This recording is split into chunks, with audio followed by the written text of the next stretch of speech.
In the early 1900s, Egypt was a hotbed of archaeological discoveries. Yet one tomb had eluded every archaeologist, the tomb of King Tutankhamun, a young pharaoh whose reign had been mostly forgotten by history. For decades, adventurers and scholars scoured the Valley of the Kings, but it seemed like Tutankhamun's burial site was destined to remain a mystery. Enter Howard Carter, a relentless British archaeologist, and his wealthy sponsor, Lord Carnarvon. In 1917, after years of fruitless searching, Carter was on the verge of giving up. But something inside him refused to let go of his dream. He believed that somewhere, hidden beneath the shifting sands, lay the untouched tomb of the boy king. With renewed determination, Carter persuaded Lord Carnarvon to fund one final season of excavation. The stakes were high. If they failed this time, all hopes of finding Tutankhamun's tomb would be buried forever. By 1922, after years of disappointment, Carter's team was exhausted and on the brink of calling it quits. But then, on November 4th, a young water boy working for the team stumbled upon a hidden stone step buried in the sand. Carter's heart raced. Could this be it? The team feverishly cleared away more sand, revealing a staircase leading down into darkness. As the sun set behind the distant dunes, Carter knew he was on the edge of the greatest discovery of his life. But they needed to act carefully. He immediately sent word to Lord Carnarvon, who raced to join him in Egypt.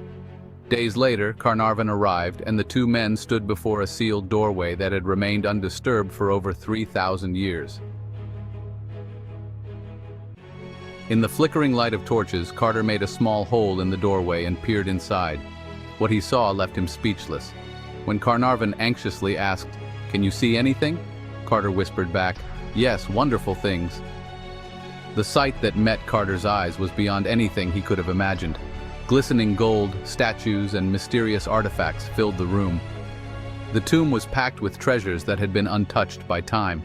It was as if King Tutankhamun himself had been waiting for over 3 millennia for this moment. But this was just the beginning. The antechamber was only the first of several rooms, each one packed with more treasures than the last. And as they ventured deeper, they discovered something even more breathtaking. A sealed inner chamber that could only be the burial chamber of the young pharaoh himself. Chapter 4. The Boy King's Resting Place. With the world's eyes now focused on the excavation, Carter and his team proceeded cautiously.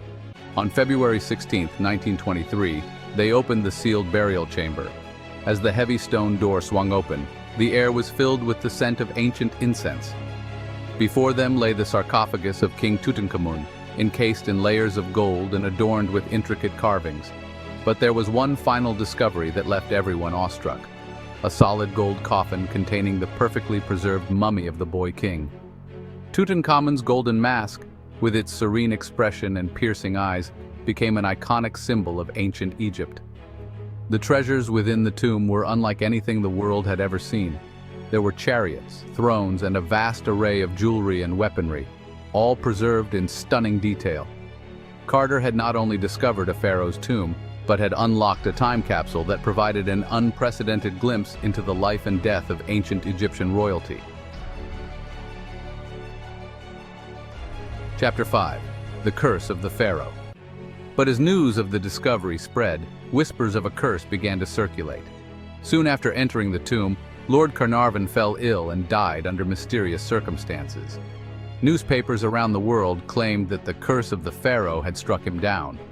Others who had been involved in the excavation also suffered strange fates. Whether the curse was real or simply a series of unfortunate coincidences, it only added to the allure of King Tutankhamun's tomb. The world was captivated, people were lining up in museums to catch a glimpse of the treasures, and Tutankhamun's legacy was reborn from the sands of time. But for Carter, the real treasure was the knowledge gained. The tomb revealed secrets about the young pharaoh's life, his untimely death, and the ancient rituals of the afterlife. It was a discovery that would change the course of archaeology forever. Chapter 6. The Legacy of King Tut's Tomb. The discovery of King Tutankhamun's tomb was more than just an archaeological triumph.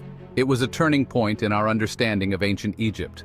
Carter's meticulous documentation of the treasures, artifacts, and hieroglyphs transformed the study of Egyptology.